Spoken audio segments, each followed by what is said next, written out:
Assalamualaikum warahmatullahi wabarakatuh. Kami dari kelompok 2 akan menjelaskan materi tentang terpenoid. Nah, yang akan kami bahas di sini yaitu yang pertama ada pengertian terpenoid, aturan isoprena, karakteristik terpenoid, metode ekstraksi terpenoid, dan metode identifikasi terpenoid. Nah, definisi dari terpenoid.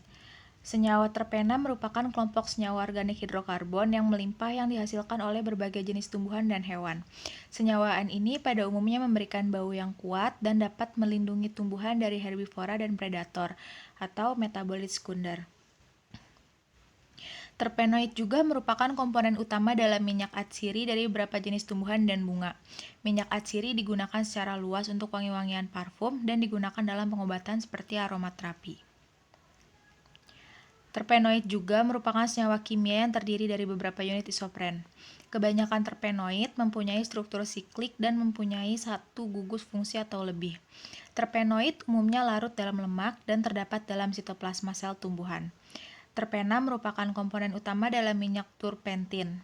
Nama terpena berasal dari kata turpentin atau terpentin. Senyawaan terpena juga merupakan salah satu senyawa pembangun utama dalam biosintesis. Sebagai contoh, steroid merupakan turunan dari triterpen squalene. Masih di aturan isoprena, yang pertama yaitu ada monoterpenoid monosiklik. Aturan isoprena membatasi jumlah struktur yang mungkin dalam menutup rantai terbuka ke struktur cincin. Dengan demikian, rantai terbuka monoterpenoid memunculkan hanya satu kemungkinan monoterpenoid monosiklik, yaitu struktur pesimen. Lalu yang kedua yaitu monoterpenoid bisiklik. Monoterpenoid bisiklik mengandung 6 anggota dan 3 anggota cincin. Dengan demikian, penutupan 10 rantai monoterpenoid terbuka karbon memberikan 3 struktur bisiklik. Lalu di sini ada klasifikasi terpenoid berdasarkan jumlah unit isopren. Berdasarkan tabel, bila jumlah atom C-nya 10, kemudian jumlah unit isoprennya 2, maka dia termasuk kelas terpenoid monoterpenoid. Contohnya geraniol. Geraniol ini rumus kimianya yaitu C10H18O. Titik didihnya 230 derajat Celcius, massa molarnya 154,25 gram per mol. Lalu yang kedua, jumlah atom C-nya 15, jumlah unit isoprennya 3. Kelas terpenoidnya yaitu sesquiterpenoid, contohnya santonin. Santonin ini rumus kimianya C15H18O3, massa molarnya 246,3 gram per mol, klasifikasinya termasuk senyawa organik. Lalu yang ketiga yaitu jumlah atom C-nya 20, jumlah unit isoprennya 4. Nah, dia ini termasuk kelas terpenoid di terpenoid, contohnya fitol.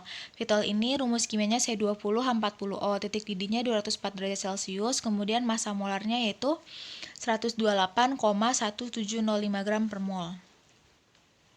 Lalu yang keempat, jumlah atom C-nya 30, jumlah unit isoprennya 6. Nah, kelas terpenoidnya ini termasuk triterpenoid. Contohnya lanosterolol. Lanosterol ini rumus kimianya C30H50O. Massa molarnya 426,71 gram per mol. Titik leburnya 138 sampai dengan 140 derajat Celcius. Klasifikasi terpenoid berdasarkan jumlah unit isopren. Yang pertama yaitu monoterpenoid. Ciri-cirinya yaitu paling sederhana, terbentuk dari 2 unit isopren, kemudian dia merupakan komponen minyak atsiri. Lalu dia dibagi menjadi 3 golongan yaitu asiklik, monosiklik, dan bisiklik. Contoh asiklik adalah geraniol dan linolol. Yang termasuk monosiklik seperti alpha-terpinol, limonena. Kemudian yang termasuk bisiklik seperti alpha-pinena dan camphor. Kemudian sesquiterpenoid. Ciri-cirinya yaitu mengandung atom C15, berasal dari 3 satuan isopren. Kemudian dia itu berperan penting dalam memberi aroma pada buah dan bunga serta penolak serangga. Contohnya yaitu sesquiterpenoid adalah farnesol, Yebisabolena, dan santonin. Kemudian di sini ada diterpenoid. Ciri-cirinya yaitu mengandung atom C20 yang berasal dari 4 satuan isopren. Karena titik didihnya tinggi, biasanya diterpenoid tidak ditemukan dalam minyak atsiri tumbuhan. Kemudian senyawa terpenoid banyak yang berfungsi sebagai fungisida, racun serangga, obat anti tumor karena efek sitoksisnya, dan antivirus. Kemudian contoh senyawa induk asiklik yaitu fitol yang terdapat dalam bentuk ester dalam molekul klorofil. Lalu di sini ada asam jasmonat. Asam jasmonat adalah senyawa organik yang terbentuk melalui biosintesis dari asam linoleat bebas oleh enzim lipoksigenase dan berfungsi menghambat pertumbuhan beberapa bagian tumbuhan tertentu dan sangat kuat mendorong terjadinya penuaan daun. Asam jasmonat ini termasuk ke dalam hormon tumbuhan. Senyawa ini dan metil esternya atau metil jasmonat terdapat pada beberapa spesies tumbuhan dan di dalam minyak melati. Senyawa ini bersifat volatil atau mudah menguap dan dapat ditemukan pada minyak dari Jasminium grandivorum L dan Rosmarinus officinalis L. Di sini ada nama IUPAC dari metil jasmonat, lalu ada rumus kimianya juga yaitu C12H18O3. Lalu massa molarnya itu yaitu 210,27 gram per mol. Terpenoid. Yang pertama, terpenoid mempunyai kerangka karbon yang dibangun oleh dua atom atau lebih unit C5 yang disebut isopren. Lalu yang kedua, unit isopren biasanya saling berkaitan dengan teratur, di mana kepala dari unit satu berkaitan dengan ekor.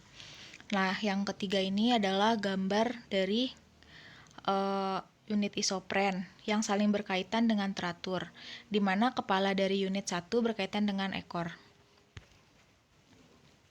Aturan isoprena. Yang pertama, yaitu terdapat sekitar 30.000 jenis senyawa terpena yang telah ditemukan.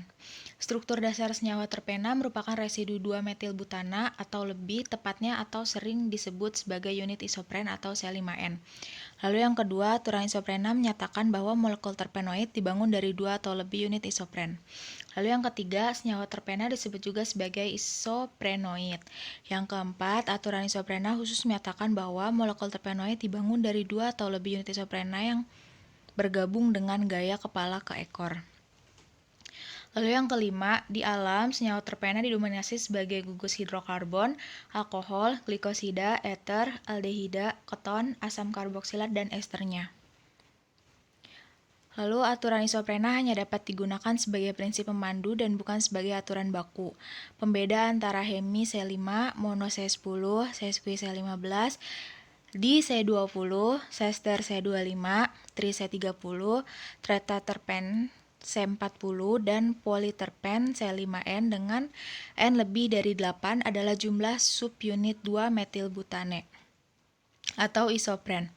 Bagian isopropil dari 2-metilbutane didefinisikan sebagai kepala dan residu etil sebagai ekor.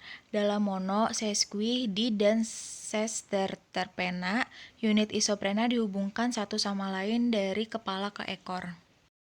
Lalu triterpenoid. Ciri-cirinya yaitu kerangka karbonnya berasal dari 6 satuan isopren dan secara biosintesis diturunkan dari hidrokarbon C30 asiklik yang disebut squalen. Kemudian senyawa triterpenoid umumnya ditemukan pada tumbuhan berbiji dan hewan. Fungsi farmakologisnya yaitu sebagai obat diabetes, gangguan menstruasi, gangguan kulit, kerusakan hati, dan malaria. Contohnya yaitu alpha-amirin dan beta-amirin. Lalu tetraterpenoid. Ciri-cirinya yaitu disusun oleh 8 unit isopren atau C40.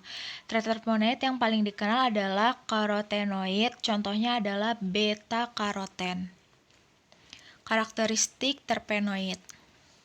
Yang pertama yaitu terpenoid tidak berwarna, merupakan cairan yang memiliki bau, memiliki berat jenis yang lebih ringan daripada air, mudah menguap dengan adanya uap air panas. Yang kedua, sedikit diantaranya berwujud padat seperti kamfor. Seluruh senyawa terpenoid dapat larut dalam pelarut organik dan biasanya tidak larut dalam air. Kebanyakan terpenoid bersifat optik aktif. Lalu yang ketiga, struktur senyawa terpenoid merupakan alil siklik. Beberapa di antaranya merupakan senyawa tak jenuh dengan satu atau lebih ikatan rangkap. Lalu yang keempat yaitu struktur senyawa terpenoid merupakan alil siklik. Beberapa di antaranya merupakan senyawa tak jenuh dengan satu atau lebih ikatan rangkap. Lalu yang kelima, konsekuensinya senyawa mudah mengalami reaksi adisi dengan hidrogen, halogen, asam, dan lain-lain. Sejumlah produk adisinya memiliki sifat antiseptik. Kemudian yang keenam, terpenoid mudah mengalami reaksi polimerisasi dan dehidrogenasi serta mudah teroksidasi oleh agen pengoksidasi. Pada pemanasan, kebanyakan terpenoid menghasilkan isopren sebagai salah satu produknya. Nah, di sini ada tabel dari karakteristik terpenoid. Lalu di sini juga ada ciri-ciri dari biosintesis terpenoid. Yang pertama yaitu dua bentuk isopren yang aktif, yaitu isopentenyl pirofosfat atau IPP dan dimetilalil pirofosfat atau DMAPP. Kemudian, kedua isopren ini harus ada untuk keperluan sintesa terpenoid oleh organisme. IPP dan DMAPP berasal dari asam mevalonat. Kemudian, satu-satunya sumber karbon bagi asam mevalonat, IPP dan DMAPP adalah asam asetat. Nah, ini gambar dari biosintesis terpenoid. Kemudian, metode ekstraksi terpenoid. Yang pertama yaitu metode ekstraksi yang umum dilakukan untuk terpenoid adalah semua metode ekstraksi menggunakan pelarut eter, petroleum ether, atau aseton. Kemudian terpenoid dalam bentuk minyak atsiri baik mono dan sesquiterpena dipisahkan menggunakan metode klasik seperti hidrodestilasi. Identifikasi terpenoid. Yang pertama yaitu dengan Lieberman-Burchard. Caranya yaitu tambahkan 1 ml kloroform pada ekstrak kemudian disaring. Kemudian pisahkan filtratnya, lalu tambahkan 1 ml asam asetat anhidrat pada filtrat. Kemudian didihkan dan dinginkan. Kemudian tambahkan 1 tetes asam sulfat pekat, lalu pembentukan cincin coklat mengindikasikan adanya pitosterol. Lalu yang kedua yaitu uji Salkowski.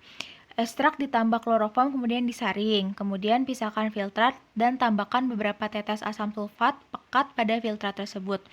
Kocok dan biarkan pada posisi berdiri. Kemudian penampakan warna kuning emas mengindikasikan adanya triterpen. Kemudian yang ketiga yaitu uji tembaga asetat.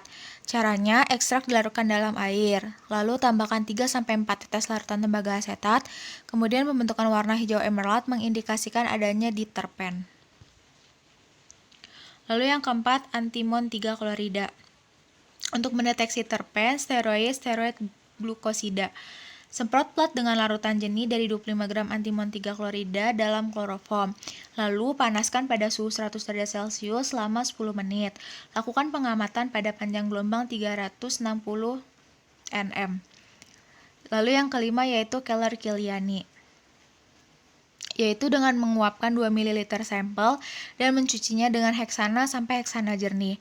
Residu yang tertinggal dipanaskan di atas penanggas air, kemudian ditambahkan 3 ml reaksi FeCl3 dan 1 ml H2SO4 pekat. Hasil positif jika terlihat cincin merah bata menjadi biru atau ungu. Kemudian yang keenam yaitu dengan metode Kede, yaitu dengan cara menguapkan sampel sampai kering, kemudian mendapatkan 2 ml kloroform, lalu dikocok dan disaring. Filtrat dibagi menjadi 2 bagian, A dan B. Filtrat A sebagai belangko, dan filtrat B ditambah 4 tetes reagen Kede. Hasil akan menunjukkan warna ungu. Lalu di sini ada P-anisaldehid atau asam sulfat. Untuk deteksi fenol, steroid, dan terpen, larutkan 0,5 ml asam sulfat dalam campuran 50 ml asam asetat glasial dan 1 ml asam sulfat pekat. Lalu panaskan pada suhu 105 derajat Celcius sampai terlihat spot. Hasil yang terlihat spot berwarna ungu, biru, merah, abu-abu, atau hijau. Lalu timah 4 klorida untuk deteksi triterpen, sterol, steroid, fenol, dan polifenol. Caranya dengan melarutkan 10 ml timah 4 klorida ke dalam campuran 80 ml kloroform dan 80 ml asam asetat glasial. Gunakan larutan ini untuk menyemprot plat. Lalu panaskan pada suhu 100 derajat Celcius selama 5-10 menit dan periksa dengan sinar UV pada panjang gelombang tampak dan besar. Lalu ada vanilin atau asam sulfat untuk deteksi steroid. Caranya yaitu larutkan 1 gram vanilin dalam 100 ml asam sulfat pekat. Gunakan untuk menyemprot plat. Keringkan pada suhu 120 derajat Celcius sampai terbentuk warna secara maksimal. Reagen ini hanya dapat digunakan untuk KLT berbahan gipsum dengan alas kaca. Lalu ada asam fosfat. Untuk deteksi steroid, campurkan 50 ml asam fosfat pekat dengan 50 ml Aquades. Semprot plat dengan larutan tersebut sampai lapisan terlihat transparan. Kemudian panaskan pada suhu 10 derajat Celcius selama 10-15 menit. Lalu ada asam trifluoroasetat. Ini untuk mendeteksi steroid. Caranya yaitu dengan melarutkan 1 gram asam trifluoroasetat dalam 100 ml kloroform. Kemudian semprot plat dengan larutan tersebut. Kemudian panaskan pada suhu 120 derajat Celcius selama 5 menit. Sekian penjelasan dari kelompok kami. Kurang lebihnya mohon maaf. Terima kasih. Wassalamualaikum warahmatullahi wabarakatuh.